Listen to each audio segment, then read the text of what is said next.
Hello, everybody. Thank you so much for coming out tonight. This is the second of 3 readings in our 2022 May reading series for the 26th year of the Jack Straw Writers Program, curated and hosted by this year's curator, Michael Schmeltzer. Really excited to have you all in the studio again. Got a pretty full house tonight. We do have room for next week's reading, so feel free to drop us a line if you want to come back. You want to come back.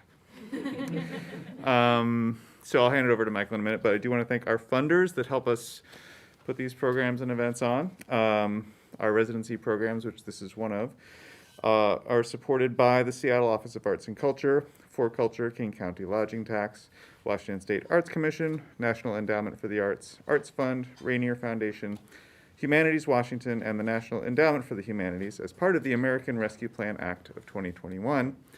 And individual contributors. And thank you all for your contributions, and we appreciate all of them, whatever size they are, and we appreciate your being here with us tonight.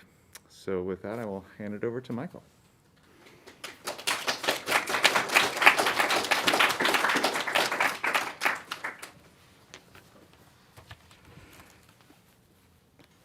I want to thank everyone for being here. My usual thanks to Jack Straw and all the sound engineers and everyone involved. It's been an honor so far, and it just keeps getting better and better. There's going to be 4 readers today, and our first reader today is Julie Fang. If history is, in fact, written by the victors, then poet Julie Fang understands remembrance is its own form of liberation. A father who sold peanuts and later became a soldier, a great-grandmother who survived multiple murder attempts, a mother teaching her daughter how to light incense at an ancestral altar. All of these stories are part of Julie's cultural and family heritage, as they are part of a larger, often untold narrative about immigration, sovereignty, and community. By writing poems through the framework of Hakka hill songs, by remembering those who survived the victors and colonizers, Julie engages in an act of historical, social, and familial resistance. In her artist statement, Julie declares, "I write towards possibility." And what is possible in the sharp mind and tender heart of this poet is nothing short of world building and myth making, another method of knowing community and each other. Please welcome Julie Fang.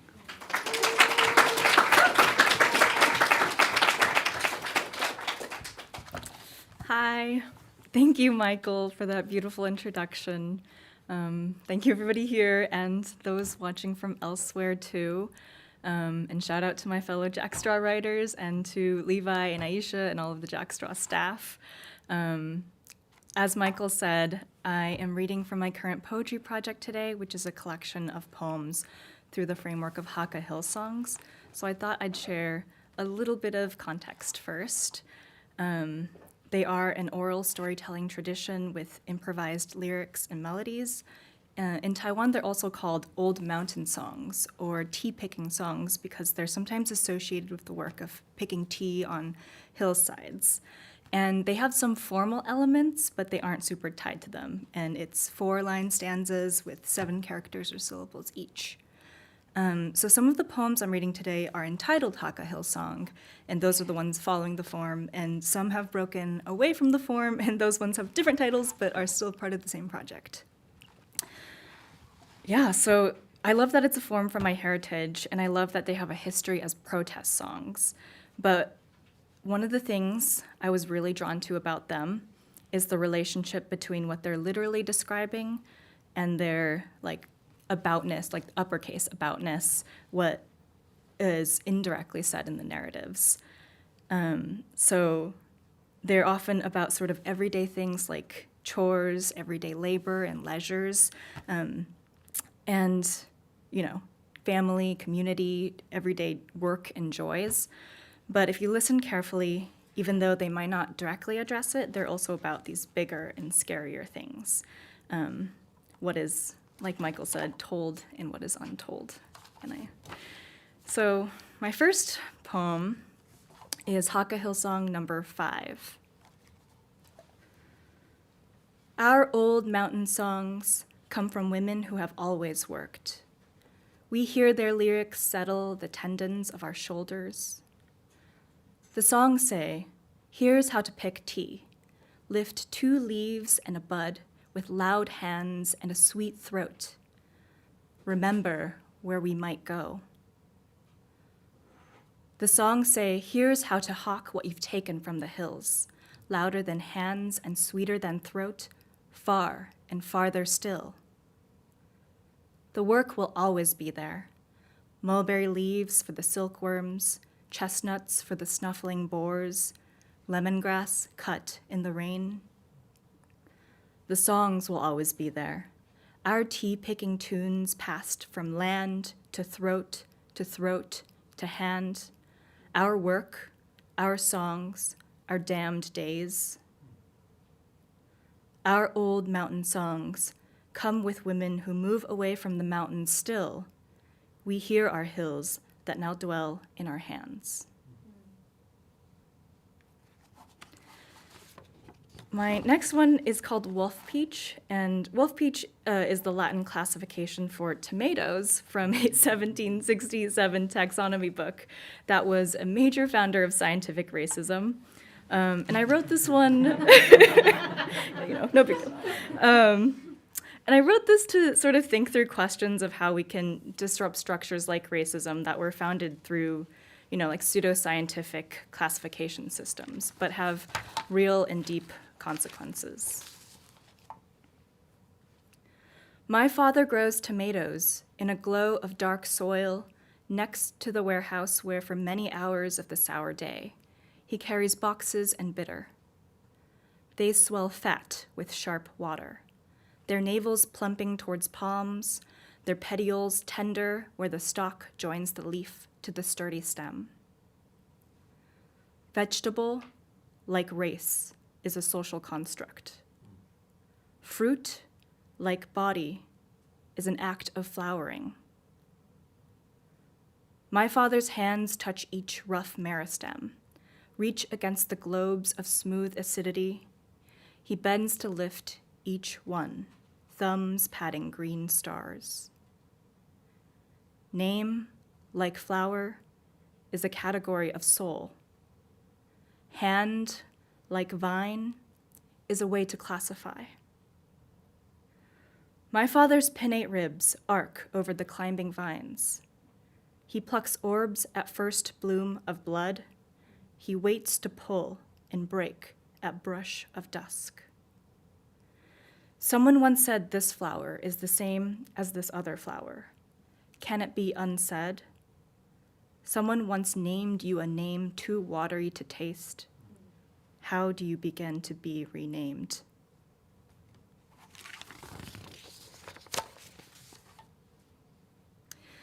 And here's Haka Hillsong number 2. They're not in order. They say she came from a place where the cassid trees grow gilt and the brisk riverbeds rise steady towards the greening roads. Her whole life she was immured by the arms of crumbling men, and so for every song she sang, there was a verse unsung. They say capsaicin stains her fingertips when she pours hot oil over peppers and dreams of a far-found world ablaze. We've never seen how the heat sears her eyes like they say, only her closed lids fuming, sealing shut the brimming steam. We've never heard her say how she went where she went, why she left when she left, or who was still there when she winged away. She says she's from a valley at the muggy foothills of a sea-worn place. Someday, she says, she'll bring us there to see. We start to hear the unsung tune, what savoring sounds like, the voice that calls you home as dusk descends the brisking air.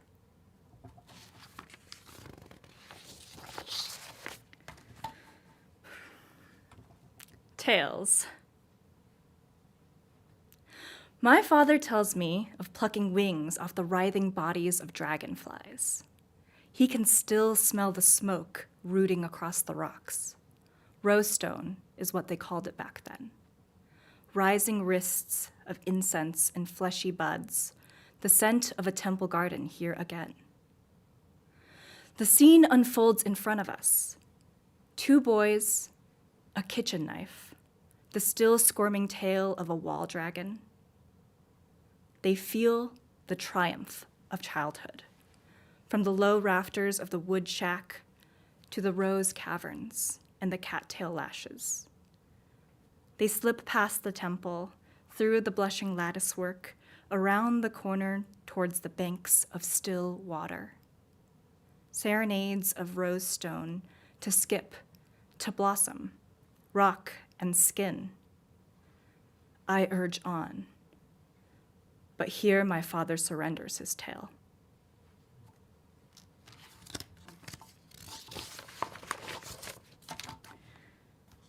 This one is Cyclogenesis, or the birth of a storm. Every year since the year we left, the storms stir faster there. The waters wheel, and upon the sea, every island waits again for rain. The difference between a hurricane and a typhoon is sociogeography. The storm begins the same: warming of the sea surface, instability of the air, high humidity in the lower to middle levels of the troposphere, an inertial force, a pre-existing disturbance, and low vertical wind shear. The difference between this day and that day is a line that cuts through the sea. The sea holds the storm the same way my mother holds the phone. Every year, another cyclone grows. The difference between a grandmother calling and a grandmother not calling is what the typhoon leaves behind.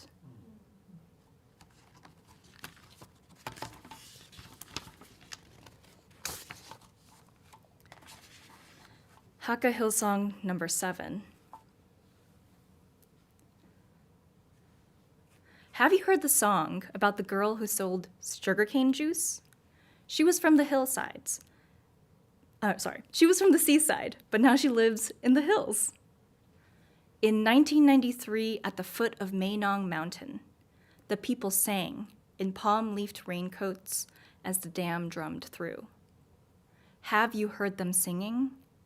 The boy who will never leave this town, the deckhand who left the trawler bobbing at sea, the shop clerk clicking her tongue, the taxi driver against their rusting hood, the uncle slow roasting sweet potatoes so the air fills with syrup and song. Have you heard the trill of the chrysanthemums up marching through the soft-breathed night? In 2003, a bard said he would not sing again until Ime Lake was clean. So, have you heard the hollow?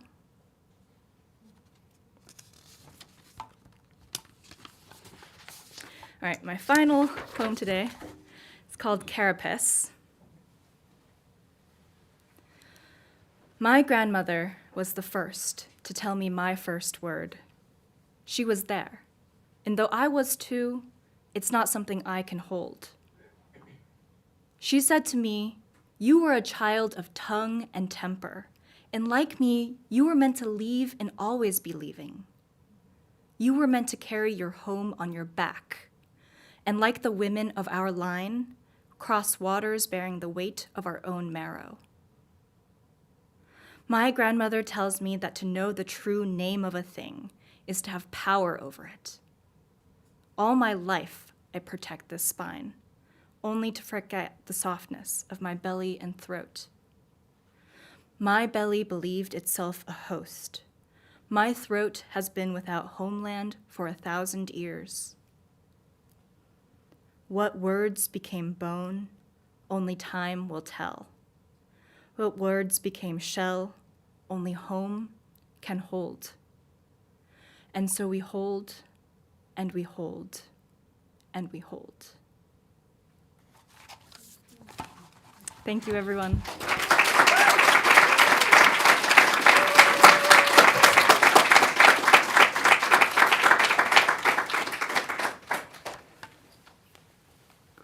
Thank you so much, Julie.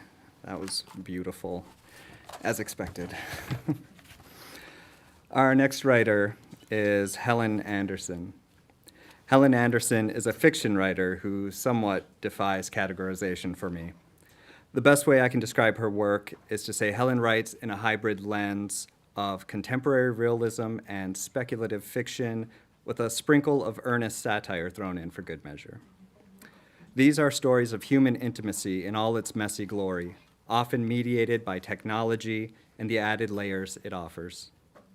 The characters that inhabit Helen's stories are strange, poignant, funny, and surprising.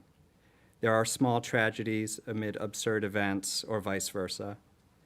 When reading her work, I don't get the impression she's the author so much as she's an omniscient observer, and all her characters had complex, idiosyncratic lives even before she arrived. I write in order to maintain my reverence for the weirdness of individual human experience, Helen wrote in her Jack Straw application. And that reverence comes out in the care she takes with every word, every scene, and every peculiar character she creates, even if that character is a woman who quits her job to work full-time on a cat's social media presence.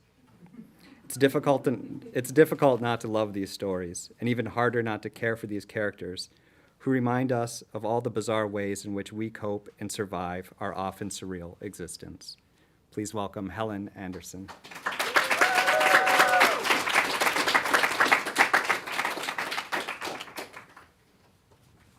Thank you, Michael. That was so kind. And thank you all for being here, and to everyone online as well. Okay, I'm going to read a short story called Lady Ziti.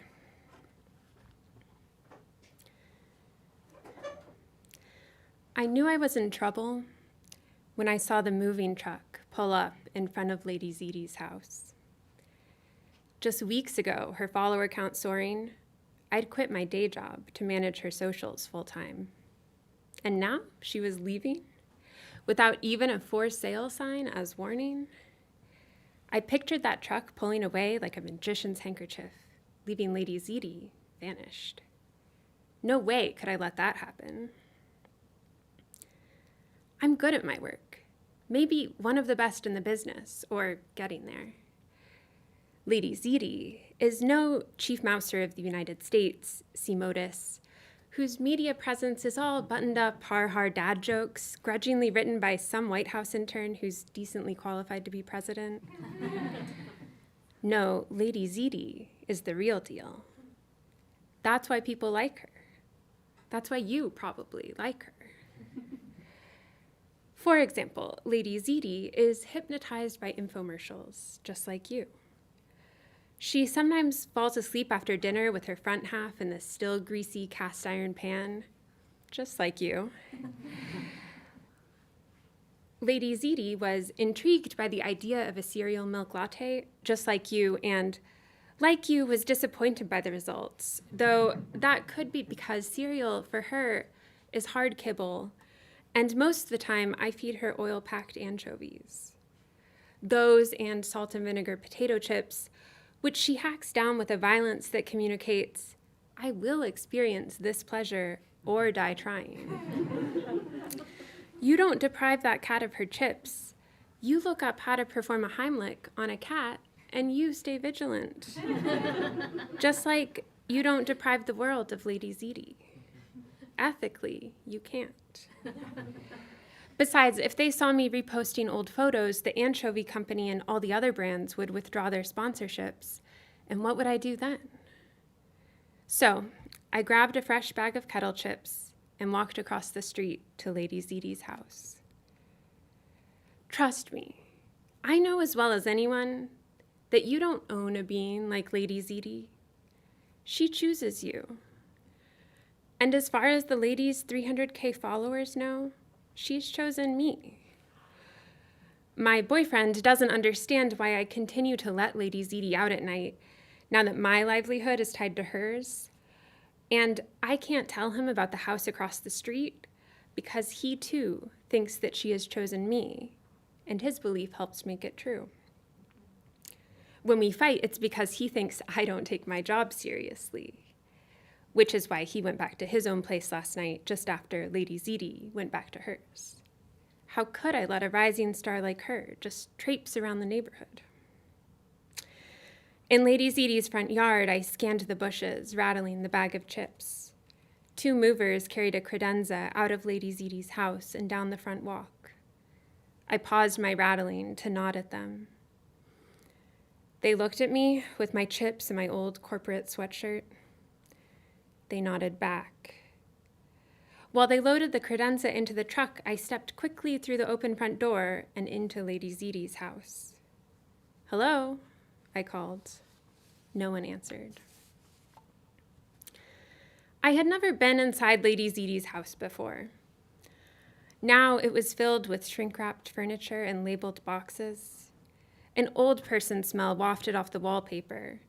Notes of fossilized soap, clipped obituaries, public access television, despair. I got this bad feeling like maybe I didn't know Lady Ziti at all.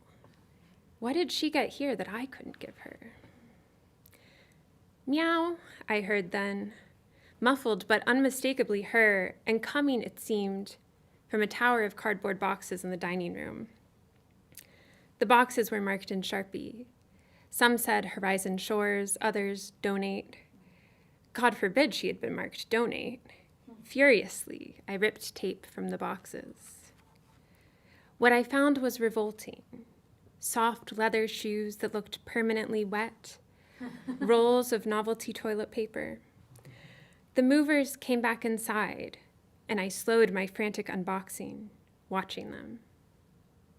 They ignored me. They picked up a sofa upholstered in garish blue roses. For a second, I imagined Lady Ziti sleeping on that sofa. The roses actually would offset nicely the color of her fur, and such a modern cat against such a tacky background might appear cool, even subversive. The meowing grew more urgent. "Don't worry, lady," I said. "And which lady would that be?" said someone from behind me. 2 women had entered the house through the open front door. I froze. Bunched ribbons of packing tape clung to my jeans. The one who had spoken was middle-aged, in lavender scrubs and a style of sneaker with cushioned soles that had been hyped by influencers about a year ago. A laminated name tag on her chest said in big, patronizing letters, "Renata T." The other woman was very old and clinging to Renata's elbow, with a wisp of hair you could see right through. Her loose pleated slacks were soaked around the ankles. She smiled at me as if I were someone she recognized. As they approached, the wallpaper smell intensified. I could tell it was coming from the old woman. I had the sudden, unbidden image of Lady Ziti draping herself around this old woman's shoulders like one of those travel pillows, as she sometimes did with me. Was it possible? The old woman barely had shoulders, and it was hard to imagine Lady Ziti doing so without sliding right off, presumably taking the woman down with her. But what if this was simply evidence? What if Lady Ziti had worn the woman's shoulders clear away, like an eroded riverbank?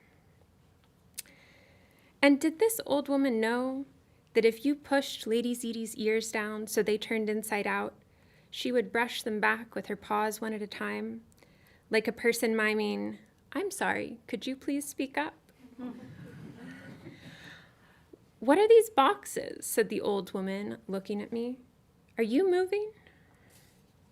I looked back at her, startled. Close up, I saw that the recognition in her eyes was only a veneer. I said, stumbling. But I knew what I had to do. "I lost my cat," I said. "I'll show you." I pulled out my phone and opened up Lady Ziti's page. Squares upon squares, and every one a little Lady Ziti. Renata took the phone from me and held it close to her face, tapping and pinching to enlarge the pictures. Her eyes widened. Lady Ziti was hard to confuse for another. She was a normal tan short hair, except for a large white circle encompassing the whole of her face, which made her look like the man in the moon. "Oh dear," said Renata, lowering her voice. She told me to wait a moment. Then she knelt down and undid the Velcro on the old woman's shoes. "Let's get you changed," she said brightly, leading the woman to another room.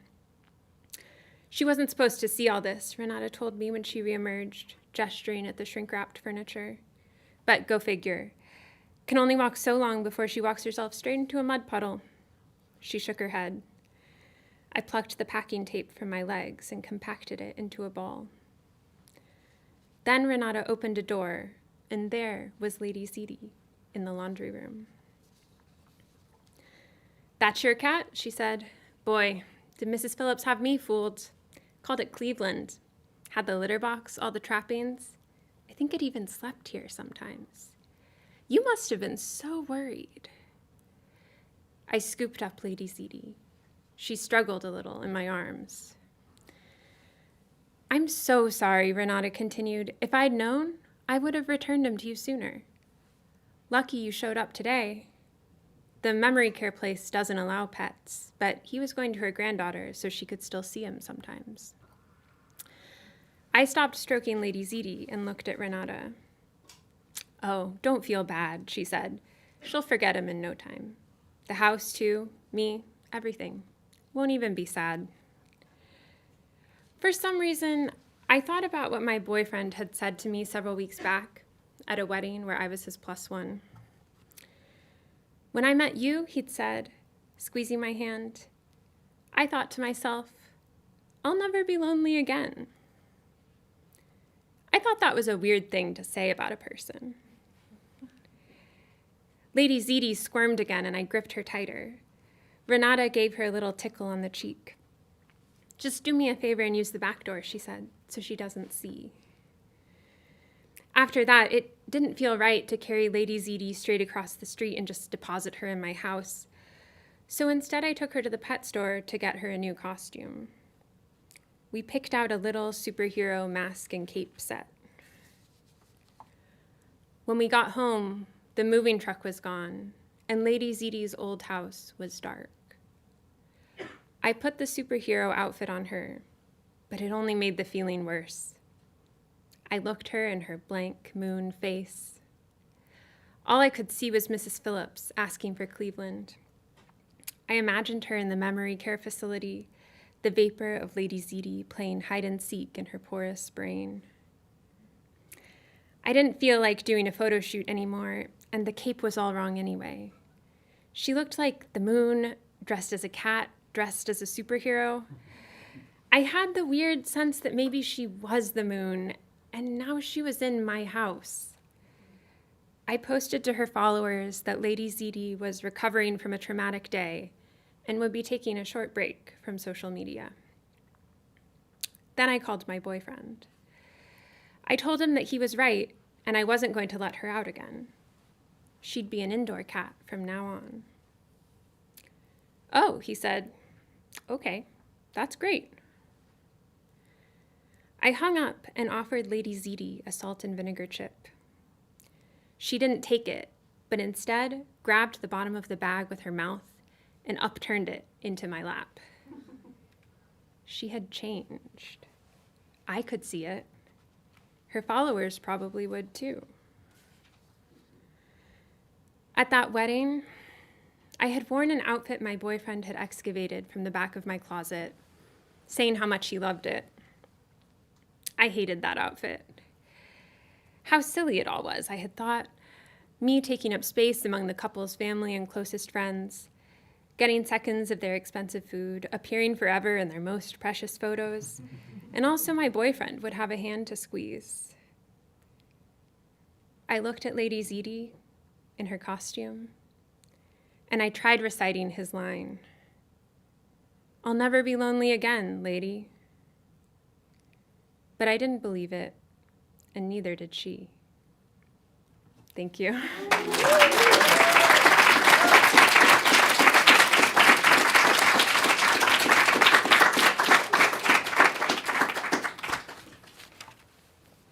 I've had the pleasure of reading that story multiple times, and I always laugh, and I'm always left a little bit sad. There's like that tinge of sadness that always gets me as well. It's beautiful stuff. So thank you. Next up is Jessica Gigot. In her poem, The Scientist, Jessica Gigot writes, "I am not sure what I want to be or save." I love that quote because it seems uncertainty has led Jessica to explore both the natural world and the sometimes detrimental worlds of our own making. Jessica is a multi-genre author, a farmer, and a musician, and all of these inform the way she perceives the environment around us and our complicated relationship to it. Her poetry is lyrical, concise, and often filled with a serenity and beauty that sits somewhere between the eye of the storm and the eye of the beholder, between rural and urban identities. These poems contain meditations on love, anxiety, ecological grief, and ecological justice. She pinpoints moments, quote, when the rate of hurt outraces heal. But even amid this growing crisis under which Jessica writes, there is time to contemplate the gentle quiver of Queen Anne's lace. There is time to care, even though, quote, caring, she whispers, is sometimes the hardest part. Please welcome Jessica Gigot.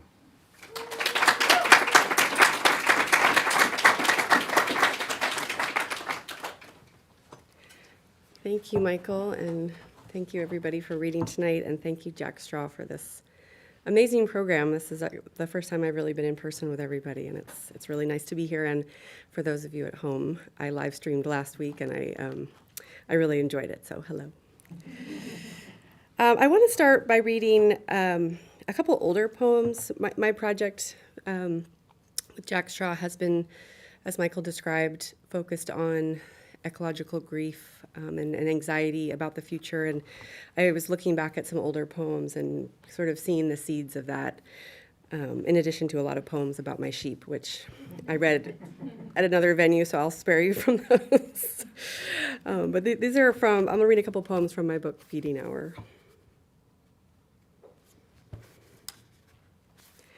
Adaptation. Water churns around us, a fluid finger of the Salish Sea, oscillator, orchestrator of all near-shore ecologies. Eelgrass, clams, intertidal algae. Someday these waters will rise above familiar fence lines, into backyard gardens, underneath farm fields, and other unprepared places. I wonder if I will still be here then. Perhaps I'll have retreated inland to the safety of basalt and sagebrush, safely away from salt and the buoyancy of calling this fragile delta a home.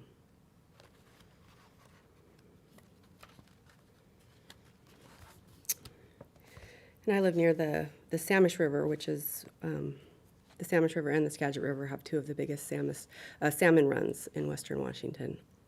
This is called Fall Salmon Run.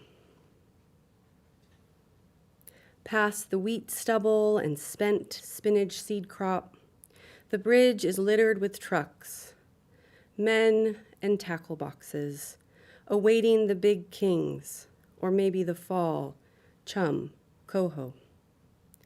Salmon carcasses loll like stones along the river floor. The fall, a last hope for home.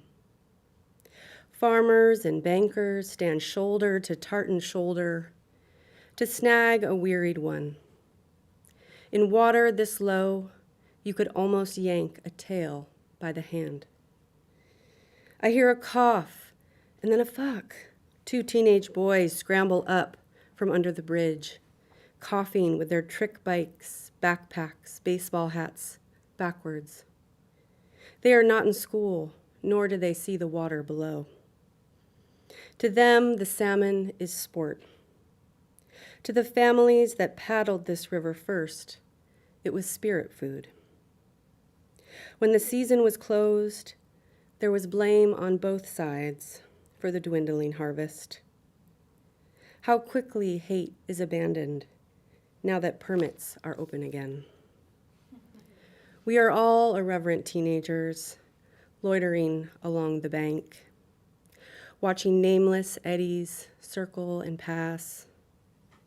Conservation shouldn't cost more than consumption, but it always does.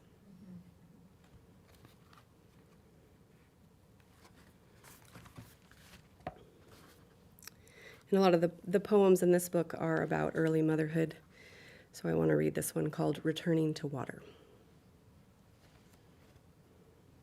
She enters the water with trepidation, but this fluid space absorbs all of her fears, maybe even feels like her first true home.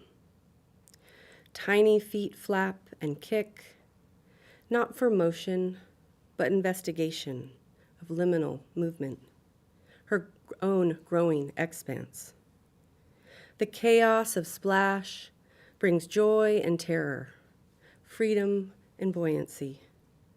She yells, almost cries, then settles her heart-shaped lips to the surface to transform air and water into effervescent elation.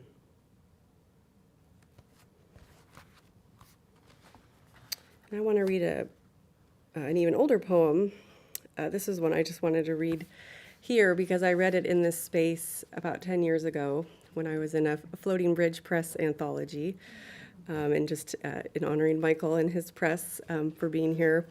I wanted to read it again. It is kind of a happier poem about Mayflowers, and considering we've had sort of a rainy, cold, dark May so far, I do want to celebrate at least the flowers are blooming.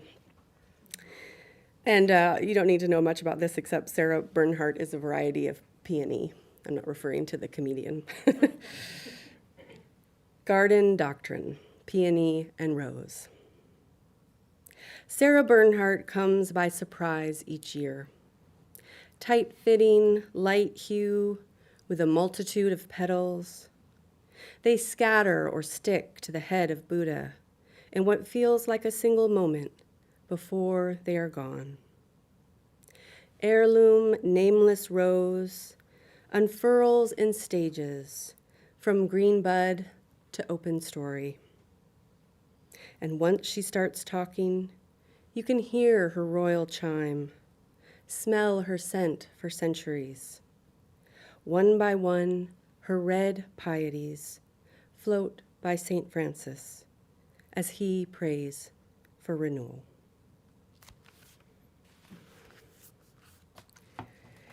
And I had these very large pages printed out to read some of the new work, but I'm very excited to actually have the anthology in my hands, so I'm going to read from this and read some of these new poems that I've been working on. The Scientist, after Emily Dickinson. She tells me frogs are disappearing at an alarming rate. As we count the bees, foraging for nectar in stands of jewelweed. Following the professor's instructions, we caught them in our nets, put them to sleep in jars on ice, and glued tiny numbers on their backs. Of clovers and of noon. She wants to be a herpetologist after graduation. She wants to save frogs from extinction. I am not sure what I want to be or save. Perhaps these bees or this meadow, things unaware they need saving. She collects a tiny cache of pollen from stick legs to examine in the laboratory, scribbles furiously in her waterproof notebook. Her mother always called her a curious girl, dotted with yarrow and bachelor buttons, goldenrod about to burst. This meadow is a story. Nature is what we know yet have no art to say. I contemplate the gentle quiver of Queen Anne's lace, fields of guilt, screaming the rate of extinction is our fault. Caring, she whispers, is sometimes the hardest part.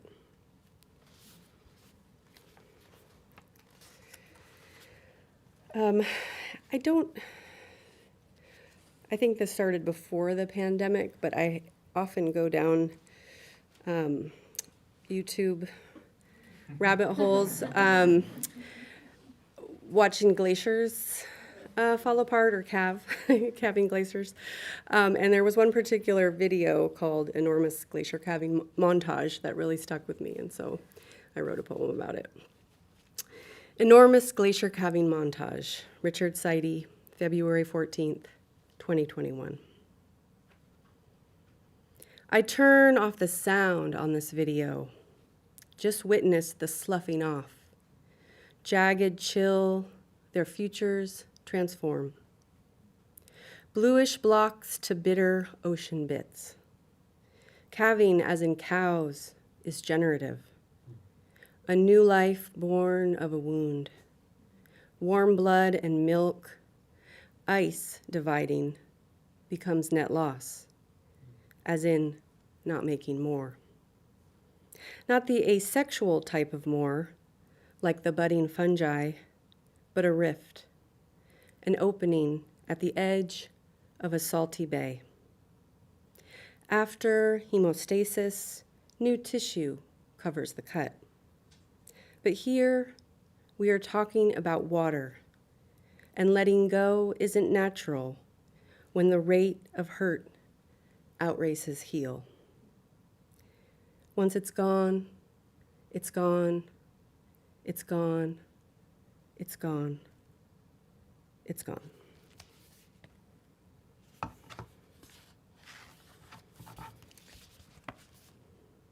Sometimes I leave the light on. And the epigraph is from the Yale program on climate change communication, another wormhole I often go down reading their studies. More than half, 55% of Americans say that they have thought a great deal or some about preparing for a natural disaster. I am with the half that worries about the brunt of it all. Death, destruction, extinction, and then falls asleep to shows like Emily in Paris and Ozark. Half awake to catch the ending, our bed feels too far to walk, so I stay downstairs. Wool blanket, second skin, elderly cat wedged between my thighs. I am not getting up from this second-hand couch. I am asleep in my clothes, filthy popcorn teeth.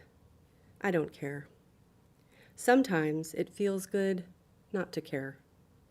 Sometimes this break in routine is all I need.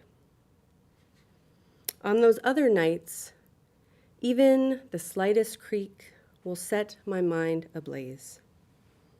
It's not trespass that alarms me, but the grief. I could have done more. I could have locked the door. Sometimes I leave the light on because I know life could be much worse. House of cards, tattered, storm-surged cards, burnt corners and creases. They could never have predicted this mess. Darkness my lamp cannot touch. Night too heavy to carry inside. Only a pile of useless aces. I'm going to read one more poem from a while ago, and it's called Apology. We all fall down. We all weep sometimes. Today we give thanks for orange, for ice, and then warm hands around our waists. The sky tells pretty truths while the solace of twilight spreads into my sleeves and collar. We are all right. We have felt this pain before. Trust and more trust rising up from the space between field and sunset. Thank you.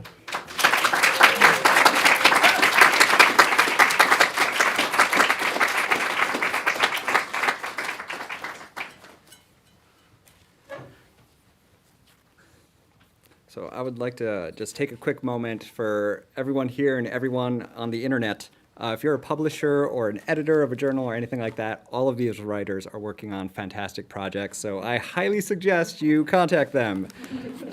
So I cannot say enough about everyone here whose just work humbles me and astonishes me. So sad part of the evening is our last reader, Emily Parzybok. Emily Parzybok's personal essays have a bifocal quality to them. And what I mean is she is able to examine herself closely with a clarity and precision that only comes with deep self-awareness.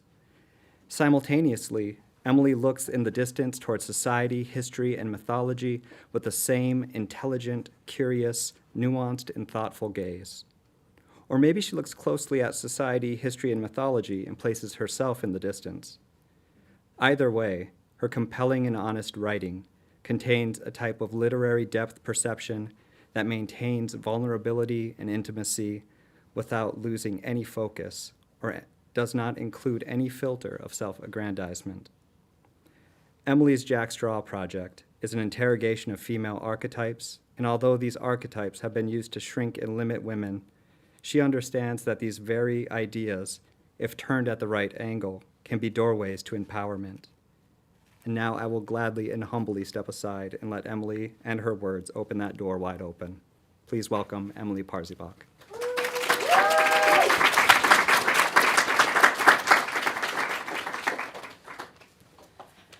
Wow, thank you. That was so generous. I really appreciate it. Hi, all of you. I get to see you for the first time.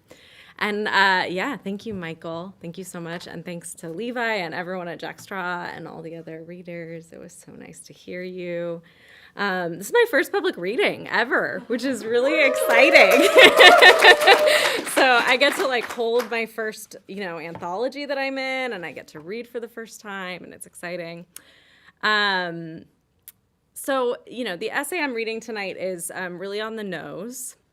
And I didn't plan for it to be that way exactly, and I would prefer that it wasn't. So it's really topical, trigger warning that it's about abortion. And yeah, when I wrote this story, we were in a different place, so it hits differently for me today, but I'm still excited to share it with you. So this is called An Easier Story. Around the time I had an abortion, the bathroom drain gave up entirely. For months, the drain had been slow moving. I'd find myself in an inch of water at the end of a shower, shaking my feet as I placed them one at a time on the bath mat. Finally, it stopped draining altogether. A 90-second rinse left a pool in the tub that took hours to clear. In the TV show Russian Doll, a character says, "Nothing in this life is easy, except peeing in the shower." And I kept remembering that line as I held my insistent bladder under the hot water and thought about whether or not to stay pregnant. I found out I was pregnant on a Thursday morning. The faint double lines confirmed what my body already knew. It was my first pregnancy. It had been the first time I had ever had questionably safe sex and thought, I don't need to take the morning after pill. It'll be fine. In the weeks that followed, I began to feel alienated in my own body, as if it didn't belong to me. My breasts swelled and disgusted me. I felt the way I once had during puberty when my breasts became embarrassing. The whole thing felt like a betrayal. My body began to unfold a story I hadn't co-written. My digestive system ground to a halt, and my breasts ached enough to keep me up nights.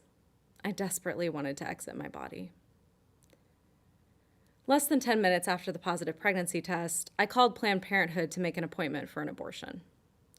They told me their next opening was in 3 weeks. And for those of you who are following, that's about to get a lot worse. The thought of letting errant hormones in my body grow exponentially made me physically sick. I called another clinic to schedule a medical abortion the following day. I wasn't sure if it was the right choice when I tried to logic it out, but my body screamed to be free of the pregnancy. At the abortion clinic, I sat in the initial waiting room. I've sometimes wondered, in less loaded trips to the clinic, waiting for a pap smear or treatment for a yeast infection, which women were waiting for an abortion. I don't wonder as I sit this time. It's me. In the waiting room, there's a man working on his laptop. There are several Latina women and another woman translating forms for them. We are not allowed to eat or drink water in deference to those whose procedures prohibit them from drinking and eating. I am thirsty. 2 hours after my scheduled appointment time, I'm called back by a nurse. She guides me to another inner waiting room. Inside, I find a Black woman on her cell phone, a woman in a hijab staring straight ahead, and a white woman dressed up in an Ann Taylor blouse and black slacks fiddling in her purse. The room has a television playing a reality TV program about people who win the lottery and use the money to buy their dream house. Simultaneously, a radio plays over the speakers in the ceiling. Both are turned to low volume, resulting in a low buzz of mostly indistinguishable noise. Being in that inner room, I feel calm for the first time in days, in company that can't judge me. There's no guesswork. We're all here for an abortion. We've all been here for hours. Between forays into our phones, we collectively gasp at the price of a 6-bedroom home in Tennessee. Slowly, tepidly, we begin conversation. The $300,000 wouldn't buy a lot, let alone the house on it in Seattle. One woman has recently moved back in with her parents. A stylish Black woman enters the room, and we marvel aloud at the way she's managed to put together an outfit for the occasion. Most of us are in sweatpants, but she has on designer shoes and a neon jacket. I'm wearing an oversized sweater with rabbits on it. The stylish woman is visiting from Chicago, taking her art shoe on tour. I immediately like her because she makes a face when another woman in the room talks about driving 40 minutes every evening to make her boyfriend lunch for his job the next day. The artist doesn't have time for that bullshit, or the way my city is built around the desires of white men in outdoor gear. She hates the boutique breweries for people who own dogs and the lack of public transit. Says she could never move here. She's funny.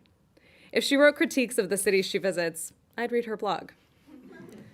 It feels good to think about white dudes drinking heavily hopped beers with their dogs, because all I've thought about for days is the space between my navel and pubic bone and the way it would feel to press the tip of a knife into that soft skin. I'm afraid of blood, so I don't picture piercing, just a pressure from without to ease the pressure within. It's not unlike the relief of throwing up food you wish you hadn't eaten. When I'm finally on an exam table, 4 hours into my appointment, the technician tells me she can't find a pregnancy in my uterus on her screen. She tries an intravaginal ultrasound instead. I go numb while she penetrates me. Still nothing. It's early pregnancy. Maybe it's just not showing up yet.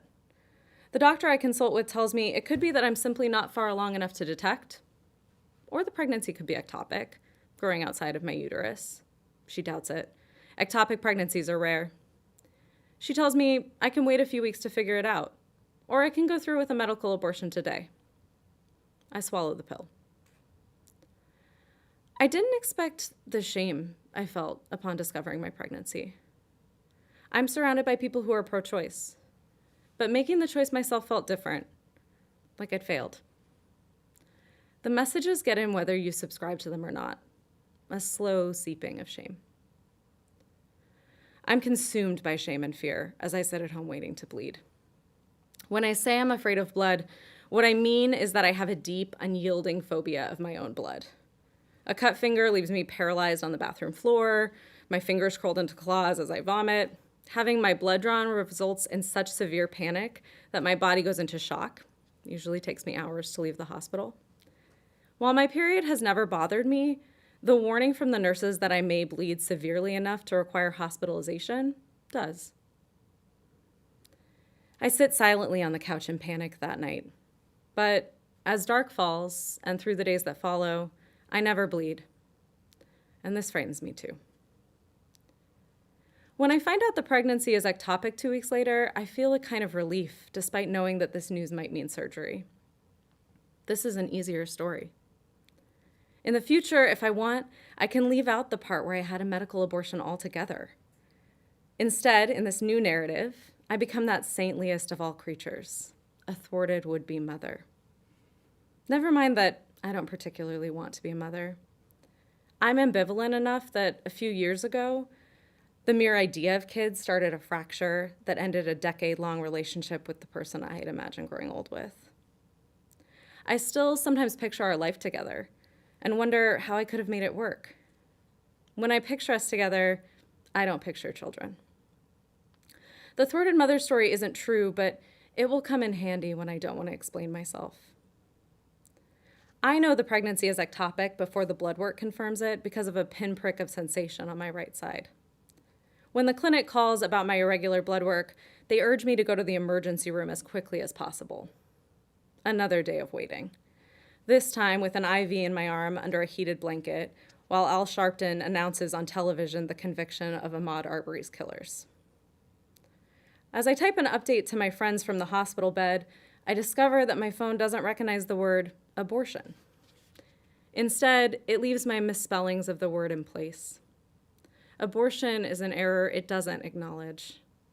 My phone doesn't know the word fuck either, which makes me wonder if the people who programmed it decided abortion is a similarly dirty word.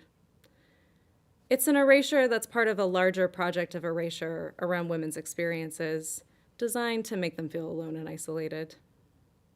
Long before iPhones and now through them, the stories of women's bodily experience have been told by men. Abortion is largely absent from these tales. I remember vividly the few films I've seen that reference it explicitly. It's a lonely, unmentionable kind of shame. There are unwanted pregnancies in our inherited mythologies, but they usually appear as the result of rape. While abortion is absent from the familiar stories and archetypes, rape and the loss of bodily control for women shows up time and time again. We seem to be comfortable enough daylighting the most shameful events of male behavior. Zeus rapes tens to hundreds of women, some asleep, some his children, some in different animal and human forms. He makes a menagerie of rape and remains all-powerful. There are only 3 outcomes in mythology for a woman after she's raped: pregnancy, transformation, or death. When a woman is raped by a god in Greek myth and becomes pregnant, she births a hero child. She carries within her body redemption for the crime committed against her. Giving birth is a redemptive act, we are asked to believe. We are not asked to consider whether or not the woman in question wanted to give birth. The redemption in question isn't for her, but for society at large. Her body is sacrificed first through violation and then as a vessel for the greater good. And this narrative hasn't left us. In Law & Order Special Victims Unit, Mariska Hargitay's Olivia Benson puts predators behind bars, a kind of hero's redemption for a character conceived in rape. Those victims of Greek myth who don't birth hero children are left with 2 options. Some choose to abandon their physical form entirely. Female bodies are vulnerable to assault, so some women escape through metamorphosis and live life in another form. After her assault, Daphne becomes a laurel tree. She trades her very humanity for escape. The final option is death. Women don't, in any of these versions, gain mastery over their own bodies. As I begin to tell my own story to family and friends, it occurs to me that the destruction of self doesn't only happen through death, but through the storytelling. Parts of us die in certain tellings. Sometimes we kill parts of ourselves to survive our own stories. Sometimes we substitute a myth for reality. We answer the loss of bodily autonomy with a story of our own that arrives at some semblance of justice. Survivors of rape engage in storytelling. They become mythic. They become victims. Lonely, I look to the canon. Though women have been telling each other their stories for millennia, survivors of abortion don't have a celebrated myth or story to turn to. There's precious little echoing in our collective narrative. In place of a chorus, there's an empty space. Instead, there's an endless barrage of subtle reminders that you can't trust your body. Even the most minute systems are often designed to infantilize day-to-day decision-making. When I realized I was pregnant, I went to a local Walgreens to buy a pregnancy test to confirm.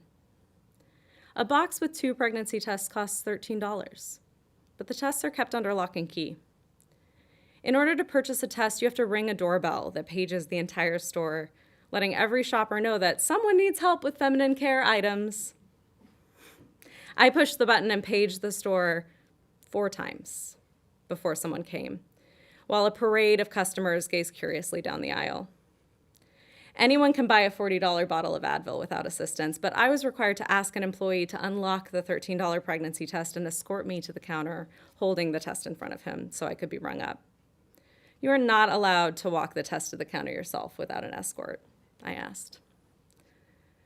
Throughout the process of deciding to end a pregnancy, I was surprised how often I just wanted to be left alone. Sitting back in the abortion clinic, I did feel relief to be among women in the same situation as me. But I had another, darker feeling too. This was my first pregnancy. How many of these women had been here before, I wondered. It seems like an innocuous enough curiosity, but it had a sinister underbelly. Which of us was the least bad, I meant? Which of us had made an understandable mistake, and which of us just never learned? I don't like these thoughts, but I own that I had them at my most pained and frightened. When I try to understand why, I can only think that I wanted to be able to still conceive of myself as good. I was reaching for a redeeming story. In a location where everyone is already condemned, I wanted to be the exception to the rule. I forgot in that moment that our collective liberation is the only liberation. I forgot that accusing those women to spare myself only reinforces a setup where any of us are judged at all. Thank you.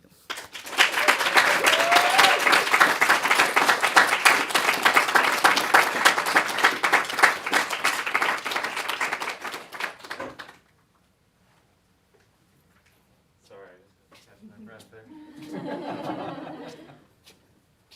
Thank you all so much. Thank you to all of our readers and our writers. Thank you, Michael. Thank you, Emily. Hopefully I'll see you all out there in the streets in one way or another. And hopefully I'll see you next Friday, right here, or right out there. Thanks a lot. Have a great night. Take care.